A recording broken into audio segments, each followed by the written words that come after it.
Hello दोस्तों, आप लोगों की एक कहानी सुनाता हूँ आज।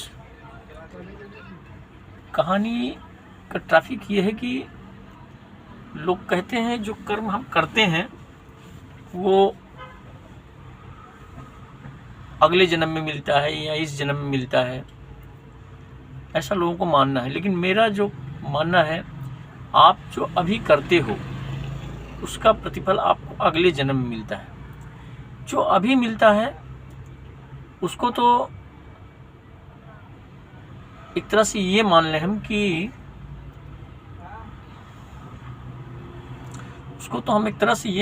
वो अगले जन्म का ही मिलता है, पर कहने को लोग कह ही देते हैं। इसी टॉपिक पर मैं आपको एक किस्सा सुनाता हूँ। एक पंडित जी रहा करते थे, बड़े ही धर्मात्मा थे। उन्होंने कभी आज तक कोई अपने जीवन में गलत काम नहीं किया और वो अपने राज्य के ही राजा के एक मंदिर में पुजारी रहा करते थे। मंदिर थोड़ा राजमहल से दूर था, वहाँ वो पूजा पाठ किया करते थे। 2 साल 3 साल बीत गए उनकी पूजा करते करते। राजा के लड़के की शादी हुई, बड़े धूमधाम से शादी हुई। जब उनकी बहू आई, सुहागरात का दिन आया, लड़का लड़की एक कमरे में थे।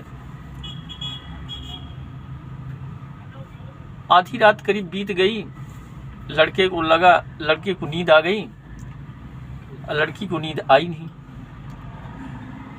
उसका मन चंचल इधर उधर भटकता रहा।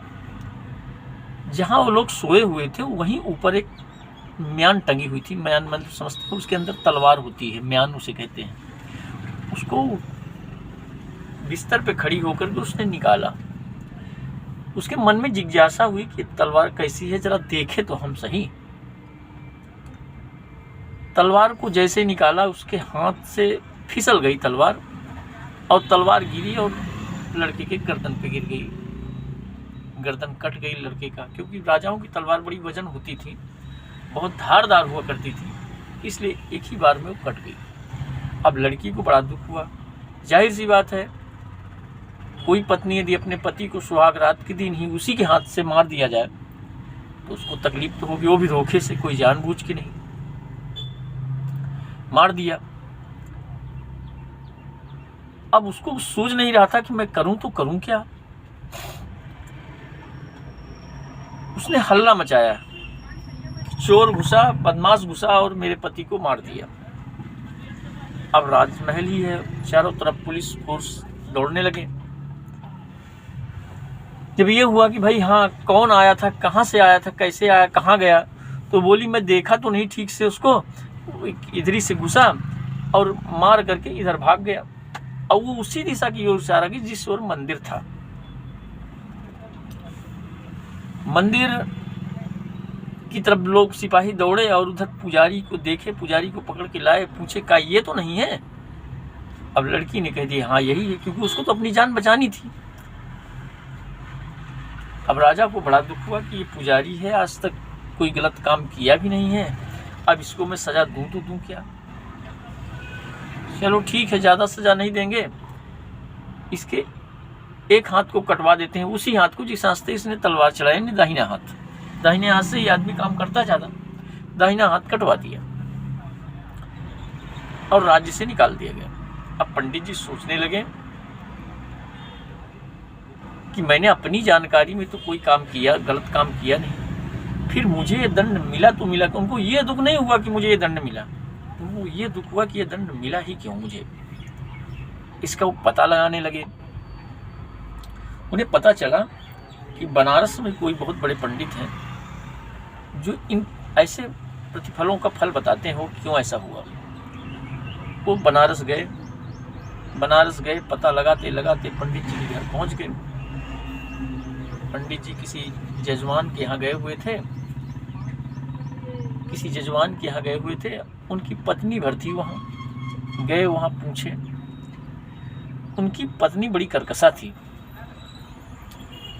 उनकी पत्नी ने कहा ठीक है बैठो, आता होगा, कहीं गया होगा, इधर उधर भटक रहा होगा, यानी मैं अब क्या बताऊं, मतलब कई प्रकार के अपशब्द के भी प्रयोग किए। उस ब्राह्मण को बड़ा आश्चर्य लगा कि इतना बड़ा ज्ञानी पंडित, जिसका नाम विख्यात है, जिसका नाम सुन के मैं आया, उसकी पत्नी इस तरह की। तो फिर भी मन में संतोष किया, चलो ठीक है, जो भी है जैसा भी है, अब आए हैं तो पंडित जी से मिल ही लेते हैं। शाम तक पंडित जी आए, दरबार हुई, बोले हाँ बताइए क्या बात है। बोले मैं अपनी कहानी तो मैं बाद में बताऊंगा, पहले तो मैं आप ही के घर में जो देखा उसी को पूछना चाहता हूँ कि आप इतने बड़े ज्ञानी, आपका नाम देश विदेश में सब जगह विख्यात है, फिर भी आपकी पत्नी इस तरह से कैसे आपका बीतता है, बीत कैसे रहा आपका समय। बोले ठीक है सुनो, ये पिछले जन्म में एक गदही के योनि में थी और मैं जो है तो कौवा था। इसकी एक पिठा में खता था और मेरी आदत थी जब मैं इसके उसी खते में चोंच मारूं तो मुझे बड़ा मज़ा आता था और ये गदही को बड़ा तकलीफ होता था इसको। ऐसे होते करते काफ़ी दिन बीत गए। ये मुझसे इतना ऊब गई कि उस इलाके को ही छोड़ करके कहीं दूर चली गई, एक गंगा नदी के किनारे चली गई। मैं इसके बिना परेशान था कि आखिर गई तो गई कहाँ। अब मैं इसी को रात दिन, मेरा न खाने में मन लगे न पीने में मन लगे, मैं इसी को रात दिन ढूंढता रहूं। कई दिन बाद, महीने 15 दिन बाद इसको ढूंढते मैं गंगा किनारे पाया। अब काफ़ी दिन से चूंकि मैं चोंच मारा नहीं था तो मुझे बड़ा उतावलापन था। मैं जा कर के ऐसा चोंच मारा कि मेरा चोंच गहराई में इसके घुस गया। अब मेरा चोंच फंस गया और इसको बहुत दर्द हुआ और ये जा कर के गंगा नदी में कूद गई। ये भी मर गई, मैं भी मर गया। अब ये वही गदही है जो मेरी पत्नी के रूप में आई है और मैं वही कौवा हूँ जिसका पति बना हूँ। अब ये वही बदला ले रही है तो मैं सहन करता हूँ, चूँकि मैं गलत तो किया था उस समय। अब आपका सुनिए, आप अगले जन्म में एकदम सच्चे भक्त थे भगवान के और जंगल में तपस्या कर रहे थे। शायद ये गलती नहीं हुई होती तो आपका पुनर्जन्म भी नहीं हुआ होता, आपको मोक्ष प्राप्त हो गया होता। तो उस जंगल में आप तपस्या कर रहे थे और कुछ शिकारी जो है तो एक गाय का पीछा कर रहे थे। गाय आपके बगल से निकल गई। अब थोड़ी देर बाद शिकारी आए, पूछे पंडित जी आप एक गाय को जाते हुए देखा है? आपने कुछ उत्तर तो नहीं दिया लेकिन हाथ हिला करके इशारा कर दिया कि इस तरफ गई है और वो शिकारी गए और उस गाय को मार दिए। अब वही गाय वो राजा के लड़के की पत्नी बनी और वही शिकारी जो है था वो लड़का।